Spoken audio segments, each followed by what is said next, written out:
కింద కూడా left bank operations, left bank power house Nagarjuna సాగర్లో అవి కూడా వాళ్ళ చేతుల్లోనే ఉన్నాయి. అంతెందుకు మొన్నటి దాకా మన వైపున అంటే మన భూభాగంలో ఉన్న రైట్ బ్యాంక్ కెనాల్ ఆపరేషన్స్ కూడా వాళ్ళ చేతుల్లోనే ఉన్నాయి మొన్నటిదాకా. ఎన్నికలకు ముందు మళ్ళీ మనం వైఎస్ఆర్సీపీ ప్రభుత్వం ఉన్నప్పుడు వెనక్కి తీసుకున్నాం. తెలంగాణ ఎన్నికలు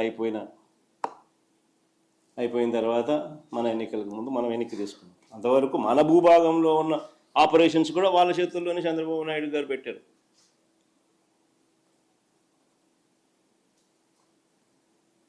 నాగార్జున సాగర్ కిందున్న పులిచింతల ప్రాజెక్టు, దాంట్లో లెఫ్ట్ బ్యాంక్ పవర్ హౌస్, అది కూడా వాళ్ళ చేతుల్లోనే ఉంది.